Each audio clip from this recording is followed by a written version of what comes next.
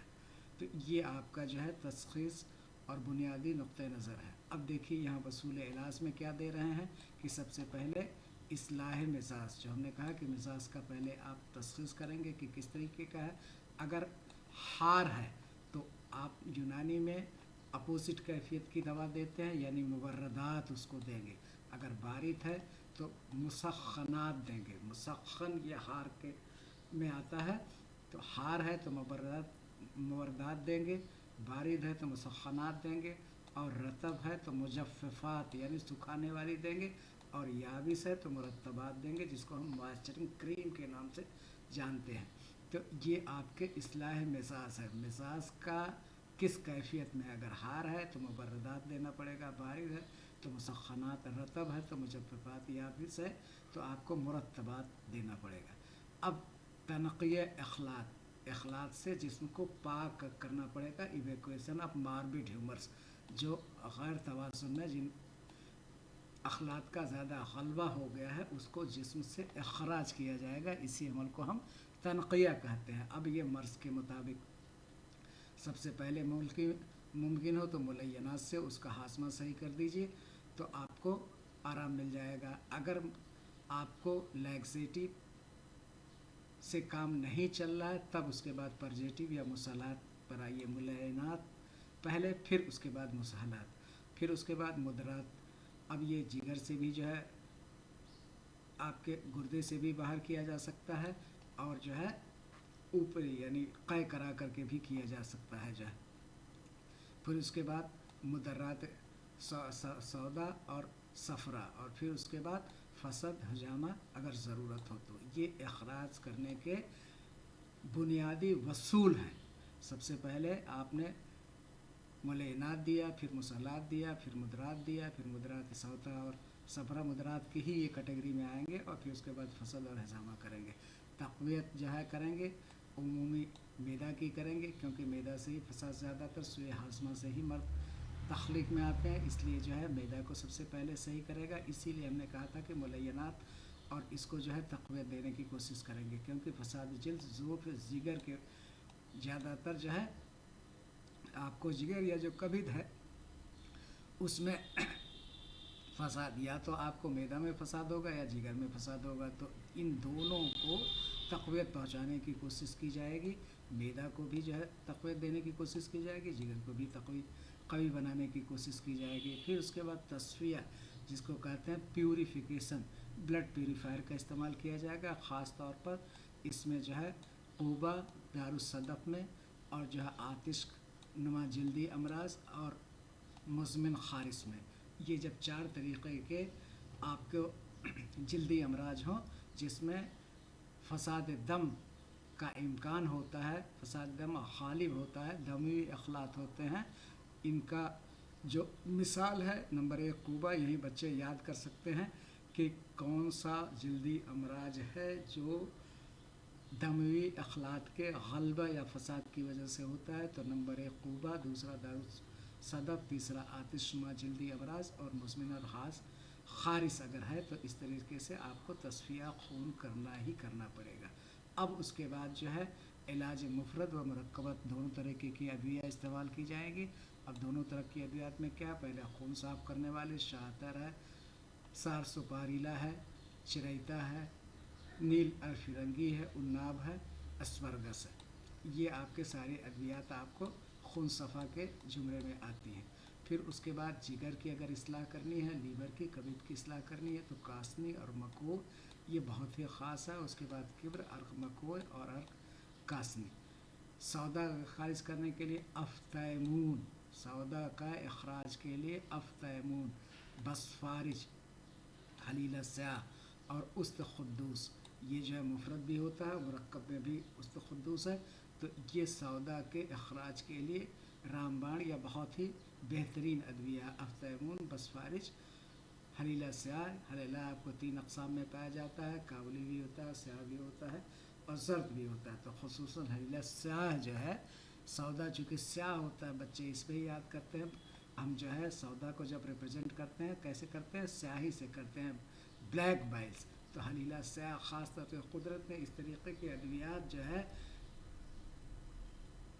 بے شمار مقدار میں جو ہے آپ کو پیدا کی ہے، جو انسان کی صحت کے لیے اگر مرض بھی دیا ہے تو مرض کے علاوہ ازالہ کا سبب بھی تمام طریقے کے نباتات پیدا کیے ہیں۔ تو حلیلہ سیاہ جو ہے سودا بلیک بائل کے اخراج کے لیے بہت ہی بنیادی طور پر کام کرتا ہے، استخدوس ہے، افطیمون ہے، بسفارج جسے آپ الائچی کے نام سے جانتے ہیں۔ اب صفرا کی اصلاح کے لیے سکنجبین، یہ سرکہ اور لیمو اور چینی کو ملا کے سکنجبین بنایا جاتا ہے۔ تمر ہندی جو املی جسے کہتے ہیں، اسے تمر ہندی ہے، اور کھٹی چیزیں یہ تمر ہندی کھٹی ہوتی ہے، سکنجبین تو خیر میٹھا ہوتا ہے، ترنج ہے، اور ارک گلاب جو ہے، ارک گلاب ٹھنڈا ہوتا ہے، بارد ہوتا ہے، اس لیے جو ہے، اور صفرا گرم ہوتا ہے، تو تضاد کیفیت کے ارک گلاب آپ کر دیں گے۔ خارش اور التہاب اگر ہے، کھجلی ہو رہی ہے اور سوجن ہے تو سنبل سفید، یہ بھی جو ہے، کافور، یہ سب ٹھنڈی ہے، گلاب اور تباشیر، یہ خاص طور سے آپ کو یاد کرنے کے لیے ہے۔ یہ بہت ہی ہم نے کرکس مواد دیا ہے، بہت چھوٹی چھوٹی چیزیں دی ہیں، اگر ایک بار یاد کر لیں گے تو تا زندگی انشاءاللہ آپ مکمل حکیم بن کے ابھریں گے۔ اللہ رب العزت سے دعا ہے کہ آپ جو ہے آپ کے ہاتھوں میں اللہ تعالیٰ شفا دے، جس مریض پر اپنا آپ ہاتھ لگائیں وہ مریض کو شفا ملے، اور اللہ تعالیٰ آپ کی خدمات کو قبول فرمائے۔ اب مرکبات میں اتری پھل شاہتر ہے، ارک مکوئی کاسنی ہے، معجون عشبہ ہے، شربت اناب ہے، اور شربت وزوری معتدل ہے، یہ مرکبات میں ہے، اور یہ اندرونی طور پر استعمال کی جائیں گے۔ اور اس کے بعد یہ جو یہاں سے یہاں تک تھا، یہ سب جو ہے آپ کے مفردات تھے۔ یہ کیا تھے؟ یہ مفردات تھے، صرف میم سے ہم اس کی وضاحت کرتے رہیں، یہ مفردات میں سے تھے۔ اب اس کے بعد جو ہے یہ مرکبات دونوں ہیں، اب یہ اندرونی یعنی اورل جو ہے اس کا استعمال کیا، اب اس کے بعد مرکبات بیرونی جو باہری طور پر جو ہے آرام پہنچانے کے لیے استعمال کی جاتی ہے، تو مرہم کوبا، پھر مرہم کافوری، اور مرہم نیم بہت قدرت نے دی ہے، جماد سندل، اور روغن نیم، اور روغن باگچی، یہ تمام آپ کے ادویات ہیں جو بیرونی طور پر استعمال کی جا سکتی ہیں۔ فی امان اللہ، آپ سے استدعا ہے، گزارش ہے کہ آپ اگر پسند کرتے ہیں تو سبسکرائب کیجئے، اور دوستوں میں، احباب میں، متعلقین میں، اپنے مریضوں میں خوب اس کی افشا کیجئے۔ ہم آپ سے کوئی چارج نہیں لے رہے ہیں، صرف خدا کے لیے یہ آپ کو دے رہے ہیں تاکہ یونانی فروغ ہو۔ یونانی میں جو طلبہ 4-5 سال، 6 سال، 7 سال، 8 سال تک لگ جا رہے ہیں اور ان کو ڈگری نہیں مل جا رہی ہے کیونکہ ان کو صحیح طریقے کا مواد جو ہے نہیں مل پا رہا ہے۔ ہماری کوشش ہے کہ آپ تک مواد کو فراہم کریں، اور جس طریقے سے ہم آپ کو فراہم کر رہے ہیں، اب آپ کی ذمہ داری ہے کہ اس کو آگے بڑھائیں۔ یہ علم اسی طریقے سے ایک دوسرے پر پھیلتا ہے، اگر اس کو ہم جھولی میں بند کر دیں گے ہم اس کو سبسکرائب نہیں کریں گے، دوسروں دوستوں میں شیئر نہیں کریں گے، تو پھر علم جو ہے وہ پھیلے گا نہیں، آپ تک جا کر کے محدود ہو جائے گا. اور اگر آپ پھیلائیں گے تو آپ کا انشاءاللہ علم اور وسیع ہوگا، اور اس کو آپ دبا کے رکھیں گے تو یہ وسعت میں کمی آ جائے گی، بلکہ تنگ دلی کا مظاہرہ ہوگا اور کسی کا فائدہ نہیں ہوگا، نہ آپ کا ہوگا نہ احباب کا ہوگا. فی امان اللہ.